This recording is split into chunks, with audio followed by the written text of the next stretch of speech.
Hello dears, welcome to Sri easy maths. இன்றைக்கி நம்ம hotel எக்ஸாமினேஷனுக்கான அறிவியல் கொஷின் பேப்பர் தான் பார்க்க போகிறோம். வாங்க வீடியோக்குள்ளே போகலாம். ரோமன் லெட்டர் 1 12 1 மார்க்ஸ் கொடுத்துருப்பாங்க. இது எல்லாமே மேக்ஸிமம் புக் பேக்லேருந்து தான் கொடுப்பாங்க. 1 or 2 கொஷின் புக் இன்சைடு கொடுப்பாங்க. ஸோ நல்லா பார்த்துக்கோங்க. அடுத்து ரோமன் லெட்டர் 2 பகுதி 2 2 மார்க் கொஷின் 7 2 மார்க் கொடுத்துருப்பாங்க. 14 மார்க்ஸ் ஈஸியாக வாங்கலாம். வினா எண் 22 வந்து கட்டாய வினா. ஸோ நல்லா படிச்சுக்கோங்க. அது வந்து மேக்ஸிமம் ஃபிசிக்ஸ்லேருந்து சம்ஸ் தான் கொடுப்பாங்க, இயற்பியல்லேருந்து கேட்பாங்க. ஸோ நல்லா படிச்சுக்கோங்க. 13 வந்து திருப்புத்திறன் தத்துவம் வரையறு. 14 வந்து பாயில் விதியை கூறு. 15 அணுக்கட்டு எண் வரையறு.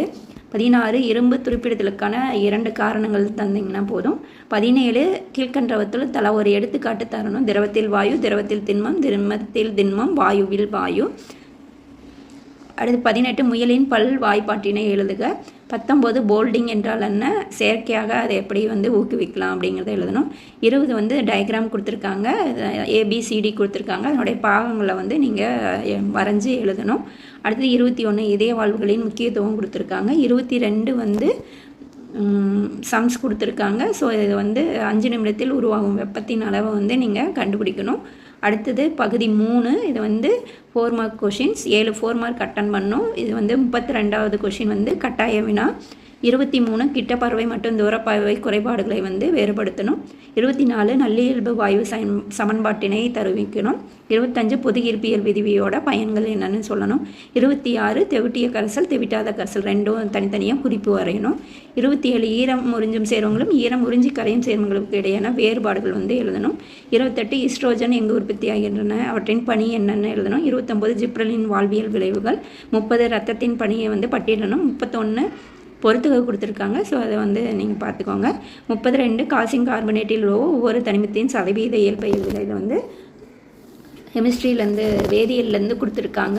ஸோ பார்த்துக்கோங்க. ஒன்றும் இயற்பியல்லேருந்து கொடுப்பாங்க, இல்லை வேதியியல்லேருந்து கொடுப்பாங்க. 2 மார்க்கு. இது கம்பல்சரி கொஷின்ஸ். ஸோ ஈஸியாக நீங்கள் வந்து மார்க் வாங்கிடலாம். பகுதி 4 அனைத்து வினாக்களுக்கும் விடையளிக்கணும்.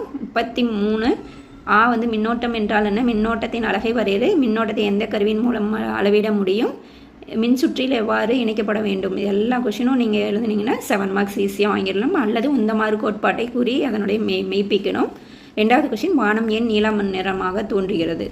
34 ஃபஸ்ட்டு 1 ஒப்பு மூலக்கூறு நிறைக்கும் ஆவி அடர்த்திக்கும் உள்ள தொடர்பினை வருவி.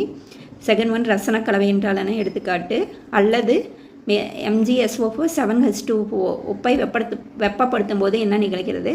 2வது கரைதிறன் வரையறு, நீரேறி உப்பு வரையறு. ஸோ இதெல்லாம் எழுதுனீங்கன்னா ஈஸியாக 7 மார்க்ஸ் வாங்கிடலாம். 35 பூக்கும் தாவரங்களில் நடைபெறும் பால் இனப்பெருக்கத்தின் நிகழ்வுகளை எழுதுக. ஃபஸ்ட் 1 முதல் நிகழ்வின் வகைகளை கூறுக. அந்நிகழ்வின் நன்மை தீமை எழுதணும். நியூரானின் அமைப்பை படத்துடன் விவரி. அனிச்சை வில் என்பதை வரைய. ஸோ இதை எல்லாமே எழுதுனீங்கன்னா ஈஸியாக வந்து 7 மார்க்ஸில் 21 மார்க்ஸ் வாங்கிடலாம்.